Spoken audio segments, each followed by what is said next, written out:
We all had one. Maybe we still do. I'm talking about the dreaded boss. You know, the guy you can have a beer with.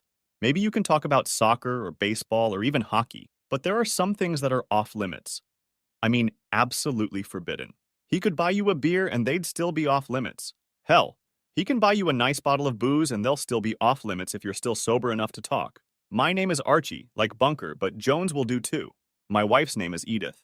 Now you see the connection and why we are often teased by our friends, neighbors, co-workers, and the lady who goes from table to table selling roses on our night outings. Archie and Edith Jones are me and my wife. We live in a big city and both make good money for the neighborhood we live in. It's warm here year-round. Only occasionally do we have to pull out the electric blanket when a cold front comes through. I think the last time we did that was but that was a long time ago. One thing I can tell you for sure is that if the AC fails, we repair it faster than a dog runs away from a catfight. We were both still very young. At that point, we had only been married a month or two after our fourth wedding anniversary. Edith and I had been together as boyfriend and girlfriend since the first day of summer vacation after my freshman year of high school. She was going to spend the summer at her aunt's house in Virginia. So before she left, we decided to promise that we would be a permanent couple by the time she returned. We sealed that promise by giving each other our virginity the night before she left. When she came back that fall, we spent a lot of time hiding from our families until we got to know each other very, very well. I mean, getting to know each other in the biblical sense. Graduation went well for both of us. We were able to get jobs, exchanged rings, and then there was nonstop sex, at least for a while. But, as everyone knows, no man or woman can live their life on sex alone, no matter how hard they try. I guess it was inevitable that we would fall into a routine. After all, we'd been together for a lifetime. And after all, it had only been a few years. For young people like us, we were just kids. A lifetime can be compressed into a month away from mom's kitchen. We had given each other our virginity and, frankly, had never tried out for another sexual partner. At least I hadn't. I couldn't speak for Edith. She was my first love, and I was hers. That's how it seemed to me. But now I realize that my perfect life was just a fantasy. The day the wheels fell off the bus was unforgettable. My wife, Edith, and I had just finished dancing. You know the dance, when she says I need to lose a few pounds and I just keep moving, so to speak. So, I enjoyed the feeling of her body pressed against me. Since we both work, we don't always have the time or mood to do what we just finished. I slid down her body a little to lick away the small pool of sweat that filled the hollow between her breasts. And then I heard the words that make a man want to commit murder, when she said, "You know what your boss told me today?" All feelings went away. "No, honey, what did my boss tell you today?" I said the words loud enough for her to hear. "Don't forget that I was busy drinking the liquid of our love." She didn't even hesitate. "Bold as brass," she declared. "He said if I go to bed with him, he'll give you a promotion and a raise." I sat up so fast I must have scared her, because her knee flew up like a Saturn rocket and crushed my gonads. I didn't know what was worse. The fact that she'd said what she'd said about my boss, or the pain of having my balls in her throat. Regardless of the culprit, there was a lot of screaming, yelling, and crying. That's what came out of my mouth in the first 3 seconds. After that, I looked up from the floor and saw the shocked look on my wife's face. I hit my head on the end post, bounced off the dresser, knocked over a lamp that hit me right in the middle of my forehead. I suddenly felt like I was being held on a waterboard, and blood was running down my face. At that moment, a pain struck me in the middle of my back, and I seemed to lose consciousness. Let's not be silly. I know I blacked out. That's the only thing that can explain how I woke up to some dude in an angel costume, shining a bright light in my eyes. There was a lot of excitement, someone yelling, "He'll come to his senses." More angels appeared, more bright lights, and I was convinced. I died and went to heaven, and all these angels were throwing me a party about being among the elect. And that's when I realized it was a TOO and not a TOO. 2. One meant I was alive, and the other meant I was in heaven. The message of a wife proposal from my boss was still bouncing off my brain walls as my consciousness began to come back into focus. There were tubes coming out of my body like I was the center of the universe. The first real words I could realize were, "Calm down. There she is." When this angel entered the room, it was like the parting of the Red Sea. Everyone stepped aside as she demonstrated her superiority. She had earplugs in her ears, and she kept talking and giving orders left and right. She was holding my hands, checking my beautiful blue hair, squeezing my fingers. She pulled back the blankets, and I felt her gentle and almost tantalizing touch on my thigh. She moved to the bottom of my bed and gave me more and more orders, and I complied with each request to the fullest. Now that I knew they weren't angels at all, but a bunch of nurses and a bunch of doctors, I was able to relax. Slowly, they began to remove the wires that were preventing me from moving. Someone picked up a needle, and in a second or two, I was back in dreamland. It wasn't really a dream. I was back in that black hole again. But it was a very soft hole, and I was enjoying it. When I regained consciousness this time, I was watching television. Angels were appearing and disappearing from my world. But if the TV is to be believed, I had been a butterfly for about 2 days when I asked about my wife. You know, the butterfly emerging from its cocoon. In a very professional manner, they said she had been notified. What's going on here? I had been watching the cartoon channel on TV for the last 2 days, but my wife was still gone. In fact, they took the clicker thing away from me, so I could only watch what they, a group of angels who had now turned into devils, wanted me to watch. I'll be blunt, I wasn't getting answers to my questions. My wife was AWOL. I still had a tube in my weenie. That's what my mom called it. There was a tube that collected the nastiest smelling crap imaginable, and it all came out of me. Woo! But then came my perfect, bright, and shining truth. She would come 2 or 3 times a day and say she just wanted to check on you and see how you were doing. If she came by, it meant I was doing okay. She would look at my chart on the tiny computer, snap her fingers, and all the angels would come back to the room to take care of me. So I looked forward to her blessing me with her presence. On the 3rd day after I broke out of my cocoon, there was a rumble in the hallway outside my room. The door swung open and my wife, dressed in the latest technology, burst into my cramped space. "Oh, Archie, Archie, Archie, Archie, are you all right, darling?" She crossed the room and started showering kisses all over my face. The saddest part was that none of those kisses ever grew. They were doomed to die in a circle of thick red lipstick, which I immediately started wiping off with a napkin. What does that phrase mean? Dressed to the hilt. I think when I was alive, people used to say I was dressed to a 2, maybe a 3, but never a 9. When I got my wife to calm down a bit, I saw my boss standing in the doorway. What the hell is he doing here? Don't worry, honey. Rusty brought me to the hospital when I told him about you coming out of your coma. Why would you tell my boss that I woke up from a coma if he was the one who put me in it? I don't know what expression was on my face, but it wasn't a pleasant one. I've been awake for 3 days now. Where the hell have you been? Honey, you've been gone so long. This raises an excellent question. How long have I been in my cocoon? The person who has the answer has just entered the room. My angel came for a routine visit. While I was living and breathing, Rusty, the most hated man in my life at the time, was drooling over my doctor's ass. That alone would have made me get out of bed and kick his ass. But for some reason, I couldn't move. I could only guess that the tube coming out of my weenie and the bag filled with the secretions that usually came out of my ass had something to do with it. Rusty was one of the lucky ones. At least he was lucky on this day and at this time. But the time would come. I promised myself. The time would come. Several alarms sounded, and my angel doctor began clearing the room of contagion around my bed. After she finished her examination, she allowed my wife to return to the room. I then told her that if Rusty, that son of a bitch, came back, there would be a price to pay. I was then told that I had been in a coma for over 3 months.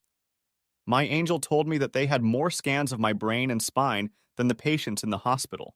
She said there was nothing wrong with the scans, but that I had severe blood loss at the time of the incident. There was a fear of brain damage, but they couldn't find any damage at that point. Apparently, I didn't have a brain, or the one I had was too strong to be damaged. It didn't make sense.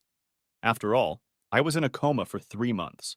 That's when I was told that the coma was induced to protect me from any unseen damage. The word from my angel seemed acceptable, and I calmed down a bit after learning that my wife was spending her free time with my boss, Rusty the Snake. My wife stayed around for another hour or two. It was time for a shot to calm me down and rest for the rest of the day, before meals. That injection turned out to be my freedom.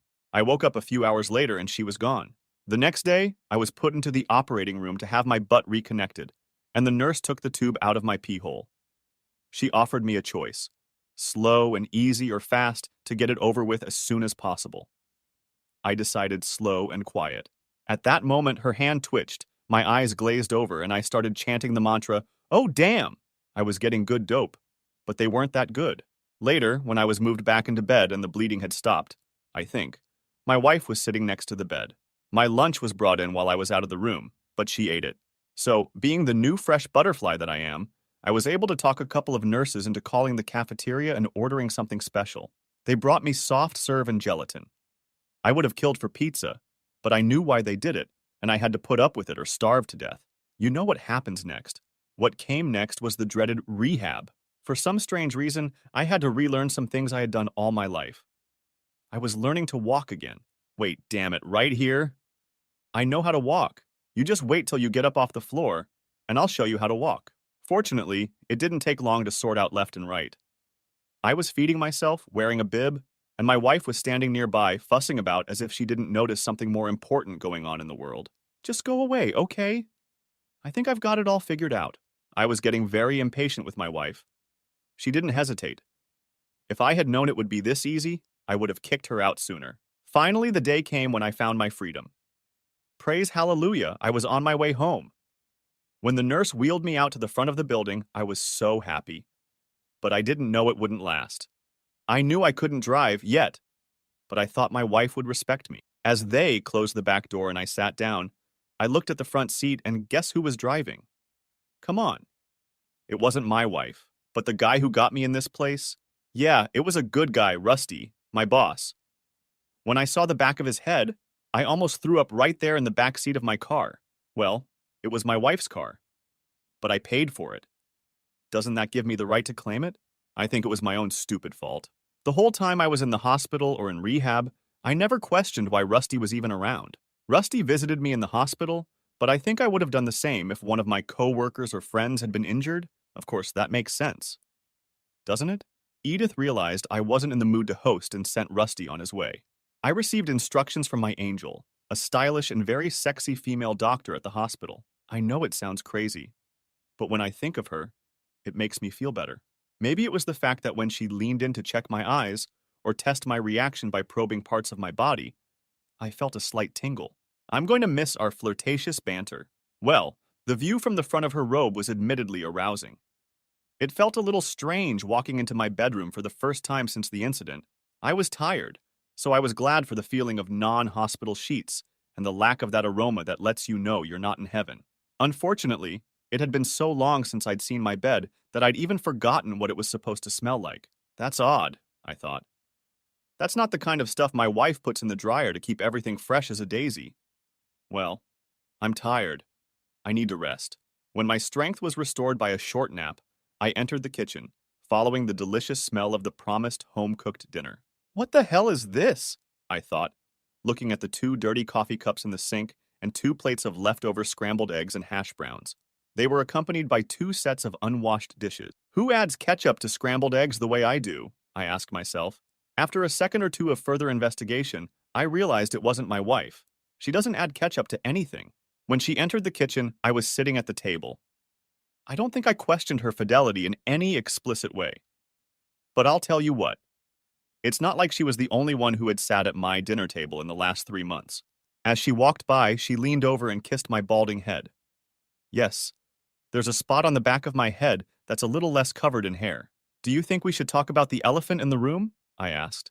She put an expression on her face like she'd climbed out of a box of Cracker Jacks. What are you talking about, honey? You don't have to make a smug face and then wonder what I'm talking about. You know exactly what I'm talking about. Heck, I don't see this man at work that often, let alone in the hospital. Caught off guard, she immediately reverted to her standard defense. I just don't know what you mean, Archie. I mean Rusty, the man who offered me a pay raise if you'd go to bed with him. That guy. Remember him? Honest to a fault. This woman acted like I'd been living on another planet for the last, albeit long, time. Archie, honey, I would never do anything like that. You know I just love you and only you. She reached across the table and put her hand on mine. Now I remember. The situation slowly began to clear up. What do you remember, honey? She asked, as if begging me to forget that question. I remember that smell on my pillow when I was resting this afternoon. I paused and looked around the room as if a light bulb had just exploded in my head. It's the same aftershave that Rusty bathes in after his shower. It's so strong, his office remembers it at work. She laughed feignedly and said, These sheets are fresh. I put them on last night. That's exactly what I mean. Rusty slept in my bed last night, making love to my woman, taking advantage of my absence. Suddenly, I stood up. I was furious. I was screaming. The blood was about to drain out of my body, and I felt myself losing consciousness. Slowly and as calmly as I could, I sat up. My eyes drilled into my wife's.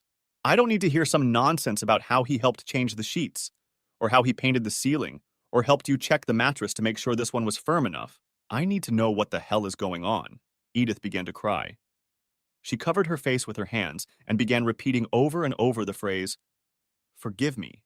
Please forgive me." I had to wait a minute or two to let my mind catch up with my body. When it did, my thoughts scattered in different directions. It was hard to make sense of what I had just heard. The constant tears and pleas for forgiveness. What will this story be about? You may have asked yourself the same question. At last, I pulled myself together, and the first thing I did was to try to calm Edith down so that I could make out at least one word she was trying to say. She was crying and trying to speak at the same time, and it was just a string of words that meant nothing. Even if a human tied it all together, it would make a programmer scratch his head. So I had to wait until she calmed down enough to realize what she was trying to say. I was fired. My job, she finally managed to whisper between sobs. Okay, you got fired. When did that happen? I asked. A week before our little accident. His blood pressure rose again. You were fired and you didn't see fit to inform me. I came to see you at the plant and Rusty was there. Did you tell my boss you were fired from your job? Before you informed me, 10 more points on BP. Well, he was so understanding and everything. Yeah, he realized the way right into my bed. I was close to passing out from the pressure on my chest. But when you went into the hospital, he kept you on staff and promoted you too. Jesus Christo, woman! I practically shouted. So you've been handing out treats since I got to the hospital? Well, she paused. Actually, it was a few days before we had a little mishap. You mean you already slept with him before you told me about his proposal? My whole body was ready to explode with anger.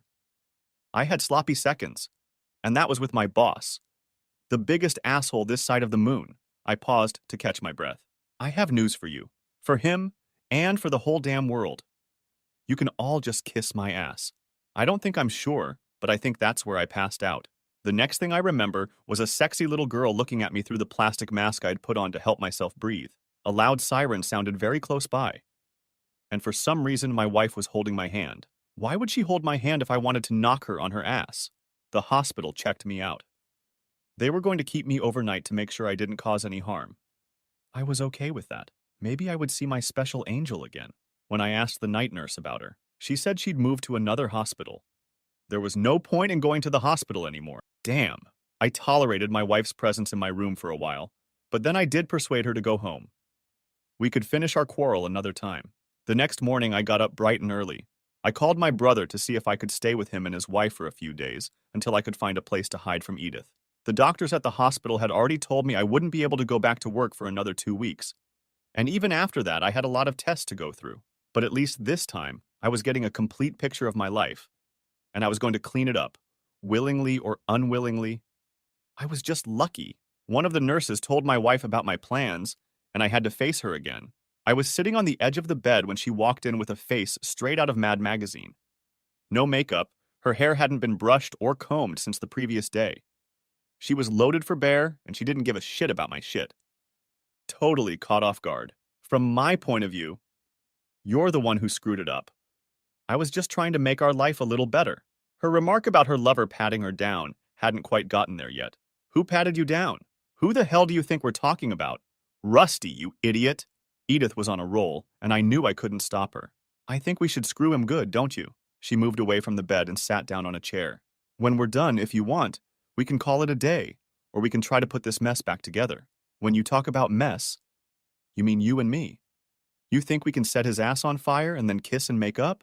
You know I'm a good kisser. She smiled, catching perhaps a crack in my feeling. Showing interest in her plan to ruin Rusty's life, I asked. What are you up to?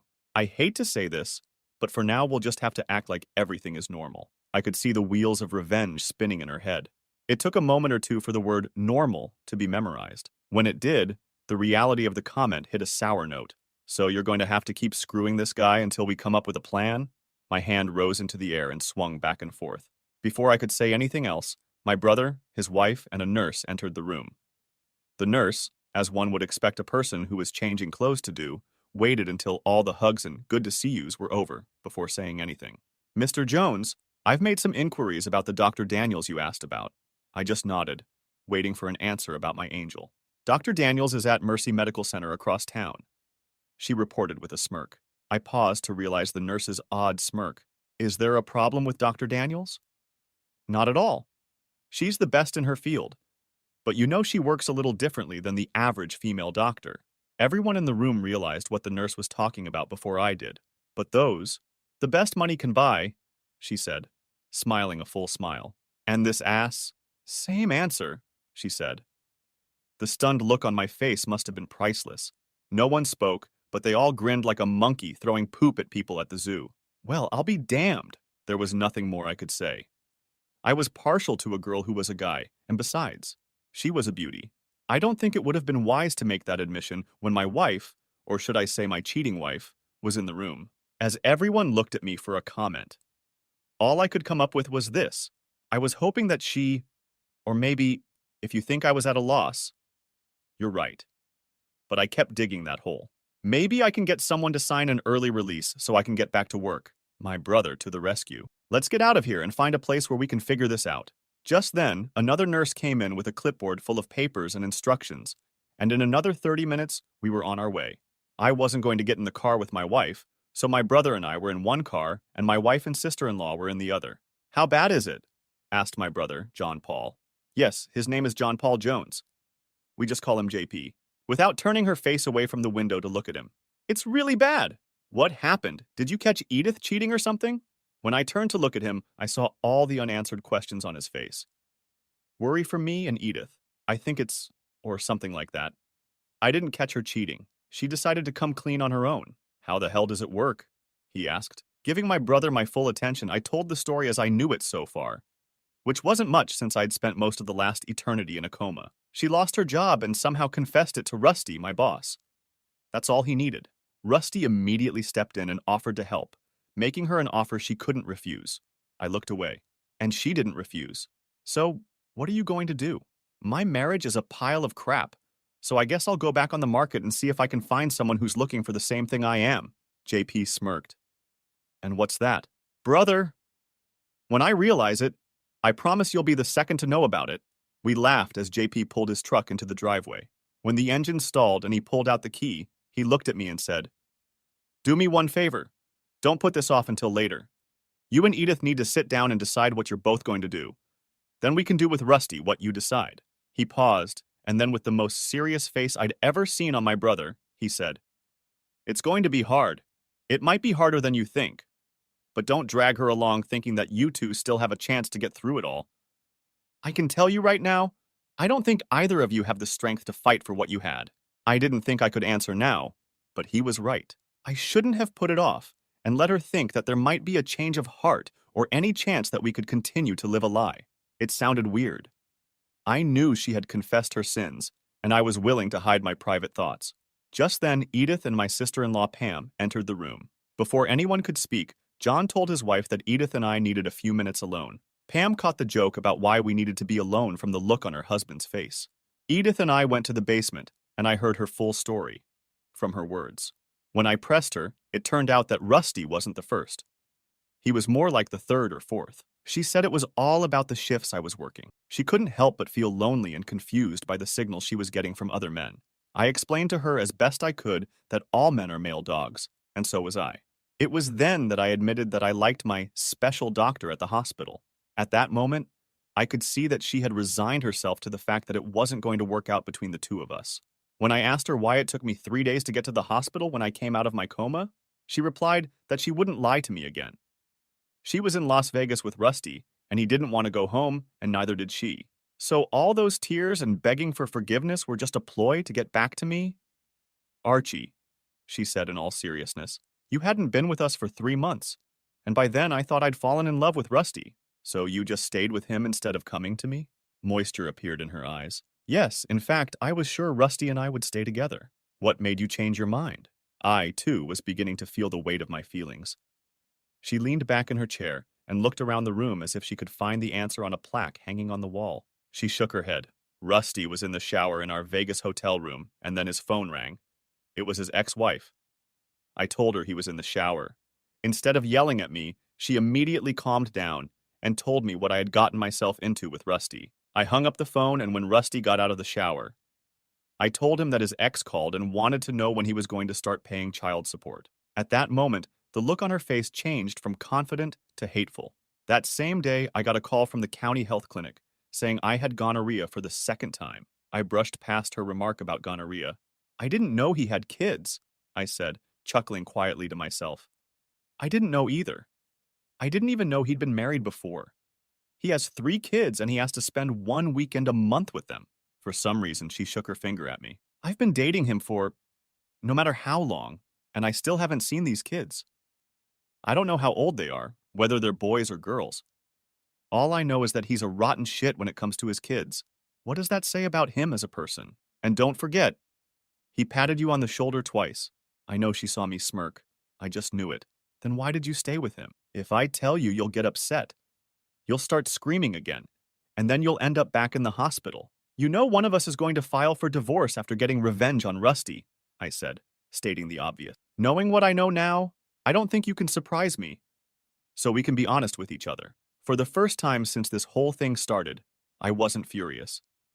I looked at her face and saw in her eyes that she was no longer the same woman I had crossed the threshold of the house just a short time ago, 4 years ago.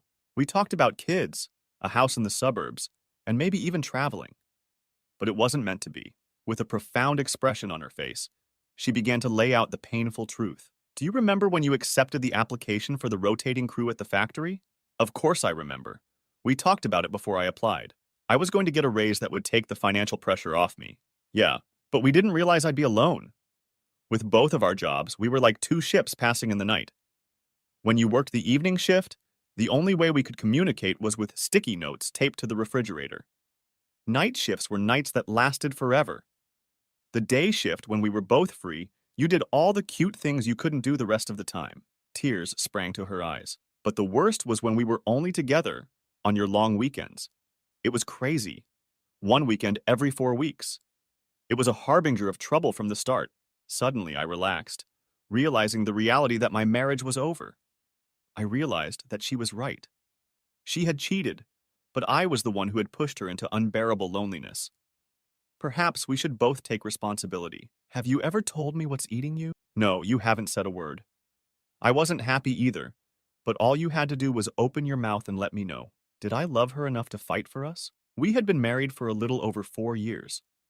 We both recognized that we were probably too young to get married. At the time, we both wanted to get away from our families. We were both raised in not the best families. Let's face it, neither of us were happy. After a few minutes of crying, trying to realize that we would no longer be husband and wife, Edith put her arms around my neck and whispered, I'm sorry. I loved you once, but I saw what was on the other side of the fence, and I couldn't resist. She paused for a second or two, then continued, no matter what anyone says, if you're looking for greener grass on the other side of the fence, it's not there. But the sex here is great. It's so great that if you get a chance to find out, don't hesitate to jump the fence. Who is this woman? I inquired quietly. This is definitely not the woman I thought I was going to spend the rest of my life with. We continued talking for over an hour. I realized it was time wasted.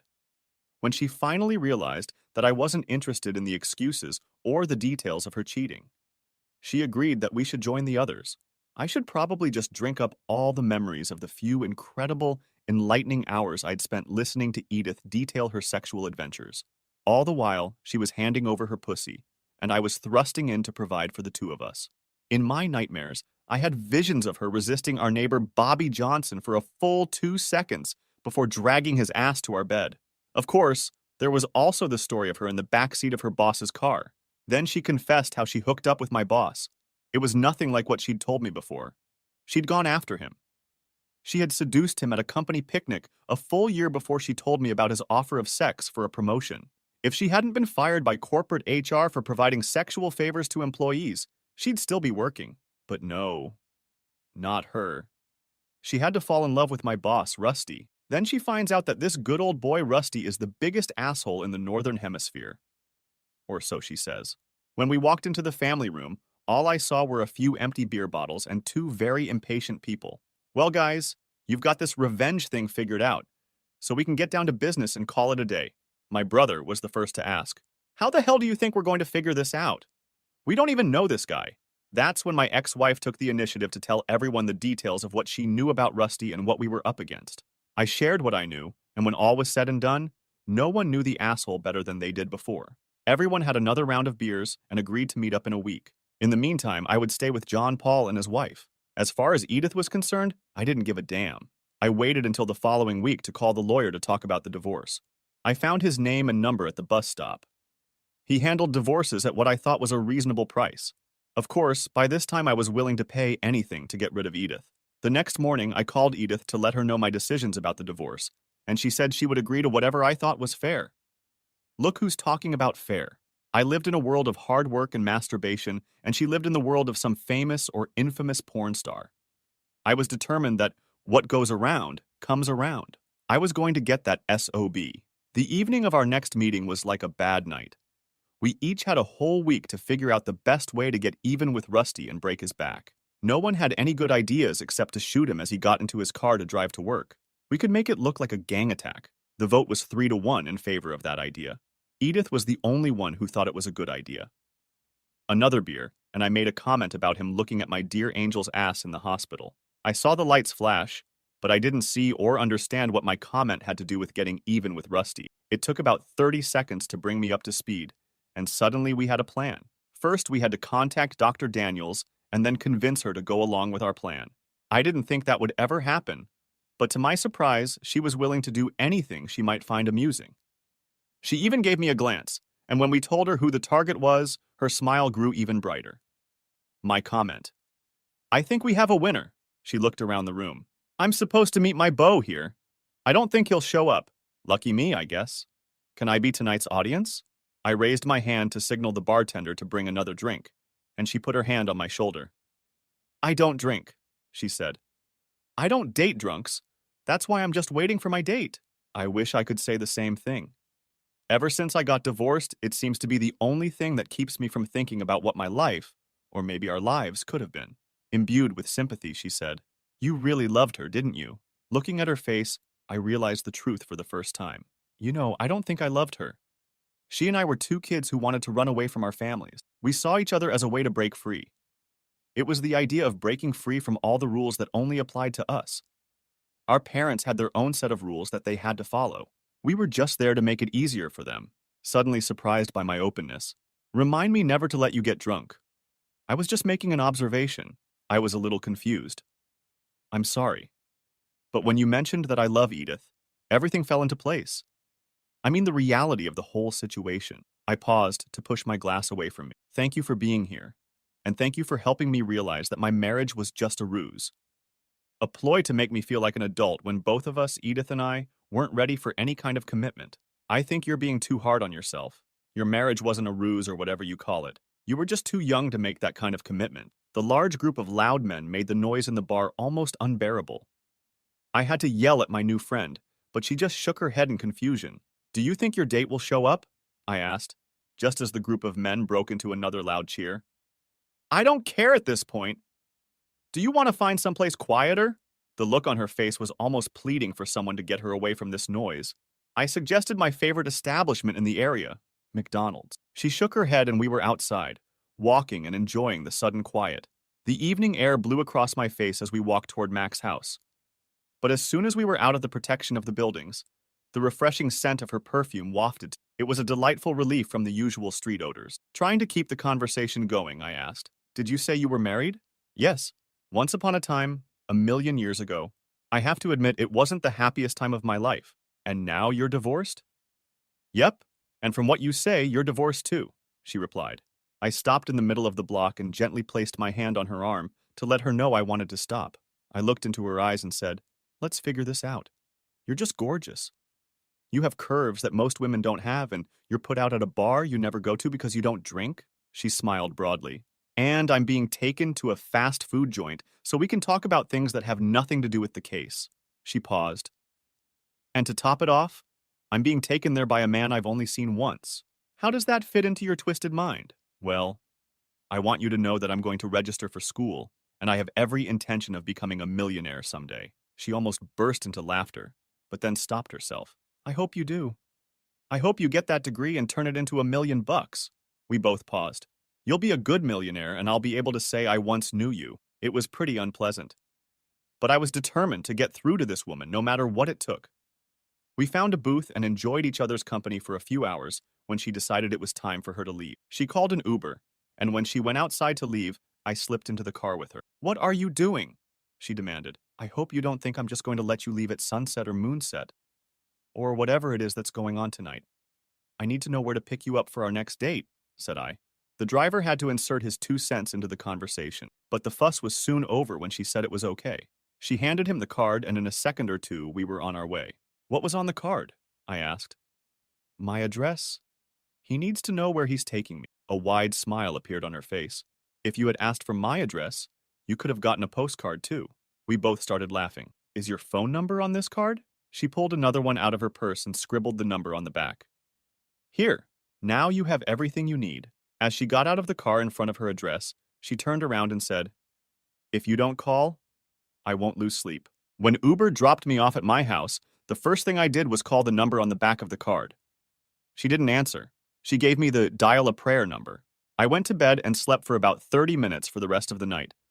To avoid falling for her dirty trick, I stood in front of her door at 6 o'clock the next morning. I pressed the doorbell and waited for her to answer. It seemed like an eternity, but when she finally answered, I asked her if she had the wrong number or if she was trying to convert me. When she said she wasn't dressed, laughter erupted from the speaker. At that moment, my mind went to work. "I'm not here to see you dressed. Then what do you want at this hour?" I paused for a second. "Coffee would be nice." "It'll be tea." A slight chuckle could be heard in her voice. "I live in number 3 at the end of the hallway on the second floor." The door jingled, and I squeezed my way inside. After climbing one flight of stairs, I wondered if this was the best way to make an impression. I knocked on the door 3 times. There was no expected pause. The door opened. It didn't peek around the corner of the door, but opened wide. There stood a beautiful blonde woman with disheveled hair, wearing a nightgown that barely covered her thighs. I think my shock was greater than hers. From the way I was greeted, she wasn't shocked at all. "You didn't call?" She smiled and then burst into a full-throated laughter, backing away from the door to let me into her apartment. "Oh my God," I thought. "Where has this vision been all my life?" There, standing straight and full length, stood the sexiest woman I'd ever seen. Her blonde hair was thrown back because she was trying to comb it with her fingers. She was wearing an old, tattered white t-shirt that covered her body 3 inches above her knees. The fabric was old and very, very thin. Her light brown nipples showed through the fabric as if she wasn't even there. In my opinion, she might as well have been naked. She spoke first. "I thought you were going to call. You know it was the wrong number." "Yes, and I'm happy to report that you're the first person to manage to crack the code." She took my hand and led me away from the front door. "The code to get into my panties," I stuttered. "But you're not wearing panties." "It's not worth wasting time. Besides, you forgot to kiss me goodnight." "It's not because I don't want to." At that moment, she found herself in my arms. The first kiss was tender and tantalizing. The second kiss was filled with passion and desire. By the time the hour was up, she never once told me that I needed to lose a few pounds. She didn't complain when I licked the sweat off her from our lovemaking. Her lips knew ways of loving a man that I had never experienced. When I reached for a condom, she jerked her hand away. "I haven't felt a man come inside me in a long time, and you're the one who's about to do it." And I had no regrets. I could feel the walls of her passion pumping into me like her body was milking a cow or a goat. The excitement was so thrilling that I was ready for a second round before we even finished the first. The afterglow seemed to last forever. It lasted as long as we pressed against each other. We kissed in the shower and caressed every inch of each other's body. She led me through our lovemaking like a lamb being led to the slaughter. These are moments I will never forget. Fortunately or unfortunately, depending on how you look at things, life is not a bed of roses. Jane and I spent a very happy weekend together. I was there for the incredible sex and the fact that she had furniture in her apartment and I had a bed, a few towels, and one big-ass TV. I knew Jane was about 6 years older than me, but I was still happy that I was the one giving her pleasure at night. At least I felt like I was making her happy. She came home Tuesday night, a week after I had sort of made my way into her life. And there I was in for a big surprise. She went into the bedroom, showered, and came out dressed to the hilt. Her makeup was flawless. She looked like she was going to have a good time. "You told me we were going out and I just missed it?" I asked. admiring the beauty in front of me. You're not going to... I'm out. That caught me off guard. I don't understand. I thought we were so right for each other. Yes.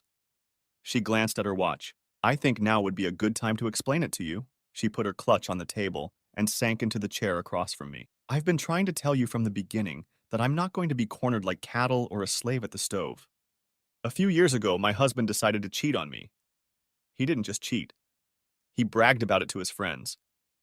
I did everything I could to save our marriage. We went to a counselor and did everything you're supposed to do at times like this. It didn't help because he kept seeing this woman of his, and I had had enough. I divorced him. She rose from her seat and grabbed a bottle of cold water from the refrigerator. He was having the time of his life, and I was sitting at home twiddling my thumbs. I interrupted to ask, "What did you do?" After that first night, we talked a lot about sex and sexual partners. Soon you'd think we were discussing buying a new coffee maker. It was never a taboo topic. In fact, it became quite an expected topic of conversation. She would tell me how many guys hit on her during the day, and I would let her know if I saw a great pair of legs or ass I wanted to try. Jane had her dates, and I went on dates too. We both seemed very happy with the situation. Oh, I was jealous sometimes, but mostly it was all part of the game. Jane even admitted to feeling a prick of jealousy more than once. She'd say she was thinking of playing, and we'd go out to see what would happen. Sometimes nothing would happen, but when it did, it was usually very good. We developed a large group of friends that we would play with from time to time. She went on dates, and I did the same. The most important thing in our lives was each other. Every time we played outside of our personal relationship, we rediscovered each other as the one person who meant something in our lives. One morning, Jane told me that she had heard about a new club about to open north of our town. She seemed excited at first, but as opening night approached, she began to have doubts. At least that was the impression she gave. "If you have any doubts about this new club, then we're just not going," said I, watching her pull a new dress over her head. "No, silly. I feel fine. I think we're going to have a lot of fun tonight, and I wouldn't miss it for anything." I just shook my head and agreed. It was an opportunity to have fun and meet many new people who practiced what Jane and I called lifestyle. We arrived a little late, and security was a pain in the ass for the first night. We went through introductions, payment of membership fees, and a tour of the new club. It was bright and shiny, and it was packed with people with about the same views as Jane and me. That first evening, we were in for a few surprises. When we finally settled down to see what was going on, we froze in place. On the dance floor were two people we knew very well, our housemates Bill and Alice Johnson. Bill stood on the edge of the dance floor while his wife screwed his crotch with a man much younger than her.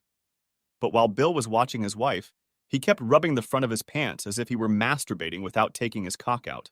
That was against the rules in this part of the club. "What do you think of that?" I asked Jane, pointing at Bill and Alice. "What do you think of this?" Jane pointed to the other side of the bar. Walking across the dance floor toward us were my ex-wife and her new boyfriend, husband, lover, whoever he was. "Hey Archie, how's it going?" I stood up from my seat and smiled. "I never thought I'd see you here." "See?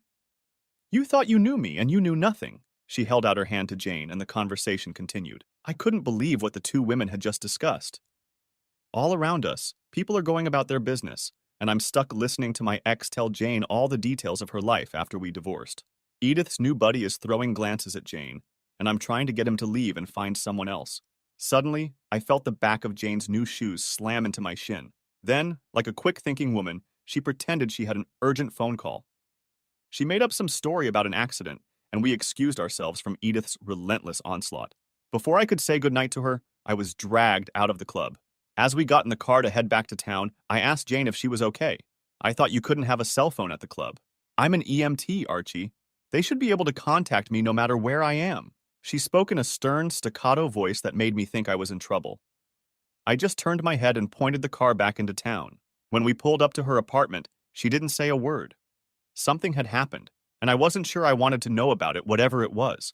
Once inside, I was sort of waiting for what was about to begin when Jane looked at me with a very serious look. "Archie, I need to know. Do you love me?" I was stunned by her question. "Of course I love you." "Why are you asking me that? I tell you every day that I love you. I know you couldn't hear everything Edith and I talked about tonight. But tomorrow, you and I are going to be married." Now she was crying. "I never thought I would say this to any man. But you're the only one who loves me, understands me, and will keep me safe forever. So if it's okay with you, will you marry me?" Now I was crying. Well, just a little. Later that night or early the next morning, I licked away the remnants of our lovemaking. I saw something new in Jane's face. For the first time, I noticed the peace, the calm, the comfort on the face of the woman I had just agreed to marry. I wanted to see that expression on that face in my life for the rest of my days. You'd think that would be the end of all our shenanigans. Oh, my friend, this is just the beginning. Jane and I got married and we're still happy as pigs and shit. We have no kids, no pets, no prospects. We're still playing. In case you're wondering, she's on a date right now with a guy who was hitting on her while she was buying ice cream. I can't wait for her to come home and tell me about her escapade today.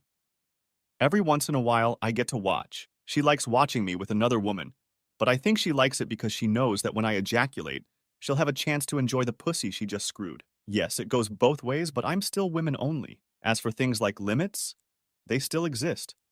You've heard the old saying, don't litter where you eat. It is as true today as it ever was. Yeah, I got my degree, but I'm just a little short of my first million. But we're working on it. By the way, Rusty and Dr. Daniels are now married. Rusty is paying alimony, and everyone wonders who the man is in their relationship. My guess is Dr. Daniels. It doesn't really matter except to Dr. Daniels and Rusty.